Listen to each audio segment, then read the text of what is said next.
Meus irmãos, convido os irmãos a abrirem suas Bíblias na primeira carta de Paulo aos Tessalonicenses, capítulo 5.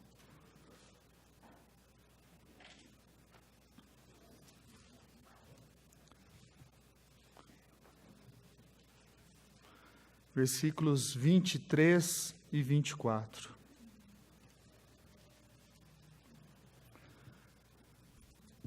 Primeira carta de Paulo aos Tessalonicenses, capítulo 5, versículos 23 e 24. A palavra de Deus diz assim: O mesmo Deus da paz vos santifique em tudo, e o vosso espírito, alma e corpo sejam conservados íntegros e irrepreensíveis na vinda de nosso Senhor Jesus Cristo. Fiel é o que vos chama, o qual também o fará. Convido para mais uma oração nosso irmão Federico Falland.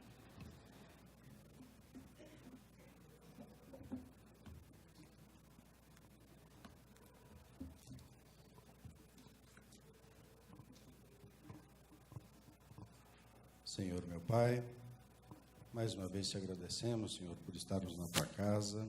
Te pedimos, Senhor, que estejas com aqueles que não puderam estar hoje no templo, Senhor, mas que guardam os teus mandamentos, Senhor. Pedimos também que estejas com as famílias daqueles que estão aqui e dos que viajam. Agora, no início do nosso culto, Pai, pedimos que toques os corações das pessoas para que possamos entender, Senhor, a tua palavra que o pregador da noite nos trará. Em nome de Jesus, que pedimos, oramos e agradecemos. Amém. Amém.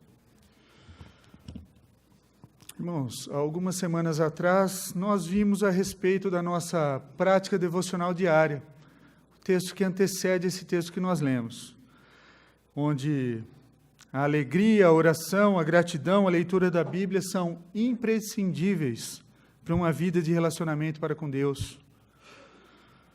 Ora, uma vida de relacionamento com Deus implica diretamente o quê? Em uma vida sem relacionamento com o mundo. Isso é, não é sair do mundo, mas se desligar do mundo. E o apóstolo Paulo escreve nessa mesma carta,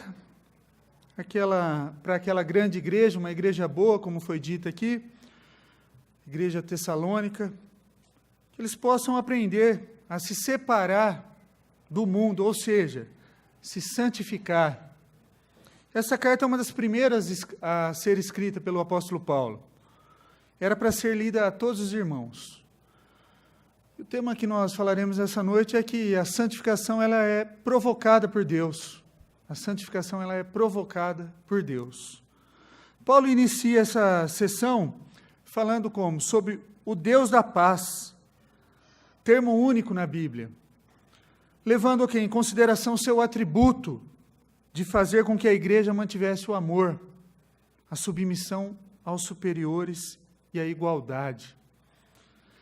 E essa passagem, ela trouxe o quê? Muitas informações aos Tessalonicenses e traz também para nós. Mas vejamos primeiro o que não quer dizer, o que o texto não queria dizer. O que esse texto não quer dizer, meus irmãos? Isso não quer dizer que você deva ficar de braços cruzados e deixar o quê? Deus agir. O texto não quer dizer isso.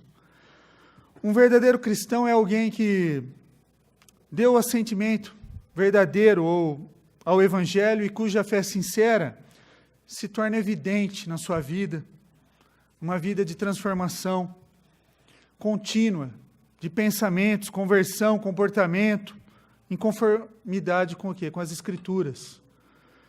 E João nos ensina que alguém que é regenerado, o verdadeiro cristão, não pode continuar o quê? Pecando. Nós temos um exemplo na Bíblia, José agiu assim, né? Ele viu que seus irmãos, os mesmos que o tinham vendido como escravo, precisavam de comida. E mesmo sabendo que tudo era providência de Deus, se sentiu amargurado, carregou mágoas de seus irmãos, fazendo seu pai sofrer. Ele sabia do poder de Deus e o que ele poderia mudar o seu coração, mas as atitudes não foram santas inicialmente. Isso também não quer dizer, meus irmãos, que um dia você estará puro, perfeito e não precisará mais de Deus. Pois essa santificação só será alcançada totalmente quando nós encontrarmos com Cristo, na glória, onde seremos revestidos de incorruptibilidade e não mais poderemos pecar. Isso não quer dizer também, meus irmãos, que se você pecou, você não tem Deus em seu coração. Não quer dizer isso também. Algumas vezes, até os eleitos podem cair em sérios pecados, mas tal queda nunca será para sempre, permanente. Paulo nos informa que ele poderá o quê? Poderá nos separar, nada poderá nos separar do amor de Deus. Está lá em Romanos 8. Nada poderá nos separar do amor de Deus. E quando o Espírito de Deus testifica com o nosso, que somos servos de Deus, podemos ter essa segurança. Um belo exemplo disso que eu estou falando foi o apóstolo Pedro. Pedro cometeu traição para com Jesus. Sua traição foi máxima. Ele traiu o próprio amor. Ele traiu o próprio perdão. Haveria salvação para Pedro? Poderia haver reconciliação entre o mais próximo discípulo de Jesus? Sim, Jesus reconciliou com Pedro, fazendo-lhe líder da igreja primitiva. Isso foram exemplos do que o texto não quer dizer. E o que isso quer dizer? Que Deus vai gerar em você forças para que você procure a santidade. E a busca pela santidade, pela separação do mundo, deve surgir em nossos corações. Se caso isso não ocorra, peça a Deus. Deus diz que vai nos fazer andar nos seus caminhos, de maneira que nós não desviaremos dele. Isso porque toda doutrina é inútil até que Deus agrave nos nossos corações. Por isso, por assim dizer, com seu próprio dedo, gravando em nossos corações. De nada adianta eu ler a Bíblia 2, 3 vezes, 8 vezes, quantas vezes for necessária, se o Espírito Santo não gravar os seus ensinamentos no nosso coração. Vai ser apenas mero intelecto. Vos santifique em tudo, a palavra diz aqui também. Ele faz dele o único autor de todo o trabalho. Nós temos o exemplo de Abraão. Abraão pode ser citado aqui como um homem que sabia o que deveria fazer, mas não fez. Deus o mandou sair da sua casa, da sua parentela, para ir para uma terra prometida. Abraão leva Ló. Deus manda Abraão ficar na sua terra, onde Deus lhe sustentaria. Abraão vai para o Egito e para o Neguebe, e quase morre por causa da mentira em relação à sua esposa. Deus promete um filho a Abraão, mas aí Abraão faz o quê? Dá um jeitinho, arruma um filho com a escrava. Em todas as circunstâncias, Deus sempre prospera Abraão e mostra que é digno de confiança. Somente quando Deus dá forças é que Abraão se dispõe a oferecer o quê? O seu filho como sacrifício a Deus. Meus queridos, sem santificação ninguém vai ver a Deus. Sem santificação ninguém verá a Deus. Isso é uma verdade absoluta. Sem esta separação do mundo e dos desejos da nossa carne, não temos como nos relacionarmos com Deus. A santificação é o quê? É uma consequência da nossa fé. Devemos, durante toda a nossa vida, progredir na busca da santidade. Por exemplo, a conversão de Zaqueu. Zaqueu, ele mudou completamente de vida, a ponto de devolver o que ele teria roubado e dar metade dos seus bens aos pobres. Zaqueu creu e por isso a sua vida foi mudada. Zaqueu acreditou, mas Cristo transformou a sua vida. Tiago nos ensina que fé sem obras é morta. Não existe fé sem obras. O sacrifício de Jesus, meus irmãos, foi suficiente para nos salvar. Foi uma obra completa. E o trabalho do Espírito Santo também é completo. E nos motiva o quê? A fazer a sua obra com gratidão e bom grado. Nós temos que procurar fazer primeiro para agradar a Deus, depois para nos agradarmos. Muitos estudantes, muitas pessoas têm chegado, pastor, Deus se afastou da minha vida, Deus não está mais olhando para mim. Onde está esse Deus, pastor? Porque Ele está se colocando no centro das atenções, onde Deus deveria estar, quando a pergunta dele deveria ser, pastor, como é que um Deus tão maravilhoso, tão misericordioso, como é que um Deus aceita um pecador como eu, que comete tantos pecados um atrás do outro, e mesmo assim, Ele me aceita como filho dele, mesmo assim Ele me perdoa. Nós devemos começar com essa pergunta. Meus irmãos, nós vimos o que não significa o texto, o que ele não quer dizer, o que ele quer dizer. E um terceiro ponto para nós fixarmos bem o que o apóstolo Paulo está dizendo aqui sobre a santidade, é que a santificação é provocada por Deus. É uma garantia da sua fidelidade. Deus nos predestinou, chamou, justificou e glorificou. Ou seja, a obra é completa. Se Ele começou, Ele vai terminá-la. E por isso vai nos oferecer o quê? Tudo o que exige de nós para podermos o quê? Ser salvos. Tudo. E a nossa santificação, ela começa o quê? No dia a dia. Ela é diária. É a obra do Espírito Santo. Deus, Ele age em nós. E nós devemos o quê? Deixar Deus agir nas nossas vidas. Não lutar contra Deus. Devemos lutar contra o pecado. Deus em nós nos faz mudar o quê? Por completos. Paulo fala de corpo, alma e espírito, para dizer que nossos instintos serão o quê? Santificados. Nossos pensamentos serão santificados. E as nossas emoções serão santificadas. O termo alma denota o quê? O espírito imortal, tendo duas faculdades principais, a compreensão e a vontade. E a Escritura está acostumada, em alguns casos, para mencionar essas duas coisas separadamente, ao projetar, para expressar o poder e a natureza da alma. E nesse caso, o termo alma aqui é empregado como a sede dos afetos, a sede dos desejos do nosso coração. E o termo espírito é denotado como razão ou inteligência aqui, nesse texto. O próprio corpo coloca para fora os seus esforços, apenas, esforços e serviços apenas em boas obras. A fidelidade de Deus demonstra o quê, meus irmãos? É demonstrada na Bíblia claramente o quanto Deus é capaz de nos ajudar quando nós precisamos. A santificação não deve ser o quê? Motivo de terror, mas com certeza deve ser motivo de alegria, porque Deus está operando em nós, Deus está agindo na nossa vida.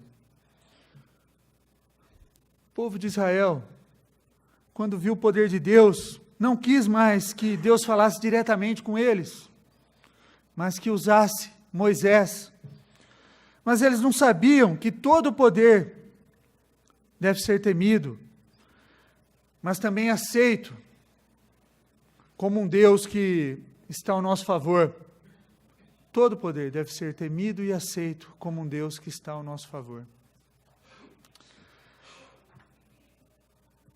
Meus queridos, a santificação é algo que deve ser feito no nosso dia a dia, no nosso lidar diário. Eu costumo falar, ser santo dentro da igreja é fácil. Aqui é fácil, aqui nós colocamos a nossa roupa de ver Deus, Eu lembro, quando criança, a mãe separava a melhor roupa para ir para a igreja. Aquela roupa lá separava, a roupa mais nova que a gente tinha, era para ir para a igreja aquela roupa. Você ia estrear ela na igreja. Eu falei, a roupa de ver Deus, né? Muitos colocam a roupa de ver Deus, vêm para a igreja, colocam um sorriso no rosto. Talvez muitos colocam uma máscara também. E tudo é mil maravilhas aqui. Mas Deus conhece a vida de cada um de vocês na intimidade do seu lar, na intimidade do seu trabalho, na intimidade do seu dia a dia. Deus conhece. A santificação começa a partir do momento que nós saímos aqui da porta da igreja e nos deparamos com o mundo, o qual Deus exige que nós nos separemos dele.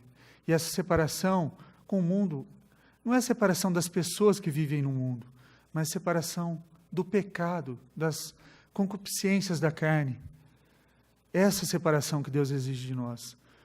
A santificação, meus irmãos, ela é provocada por Deus em nós para que a glória dele seja manifestada, que a glória seja dada sempre a ele. O apóstolo Paulo aqui, ele ora para que eles sejam santificados cada vez mais. Nós devemos lembrar, a igreja de Tessalonicense, a igreja de Tessalônica, era uma igreja similar à nossa, uma igreja grande, uma igreja que estava bem estruturada, com muitos membros. Mas primeiro, ele exortou a prática da devocional diária. E agora ele fala da busca pela santificação com a separação do mundo. E devemos orar a Deus para aperfeiçoar o seu trabalho em nós, até que sejamos o quê? Apresentados como irrepreensíveis. Irrepreensíveis é aquele que pode ser chamado digno de não ser repreendido por alguém. Diante do trono de Deus. Devemos orar uns pelos outros, meus irmãos. Devemos, portanto, irmãos, expressar o amor fraternal. Deus nos quer o quê? Nos céus. E fará tudo o que precisar para que seu desígnio seja cumprido. E eu faço algumas perguntas para vocês amadurecerem, para vocês compreenderem, para vocês não esquecerem o que esses dois versículos que o apóstolo Paulo deixou aqui na carta aos Tessalonicenses quer ensinar para nós. O que você tem feito para a sua santificação? O que você tem feito? De ontem para hoje, o que foi mudado em você para você estar mais perto de Deus? Um mês para trás, para hoje, nós estamos no último dia do mês, do dia 1º de julho a hoje. O que mudou na sua vida que te tornou mais santo ou mais próximo de Deus?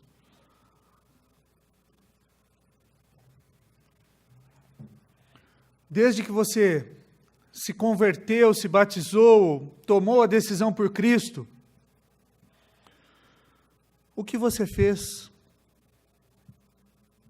para estar mais próximo de Deus? Os irmãos, de glória em glória devemos o quê? Desenvolver a nossa salvação. Esta é a nossa responsabilidade pessoal. Desenvolver a nossa salvação não significa que nós vamos contribuir para sermos salvos, mas é um processo de santificação onde entra a participação do homem.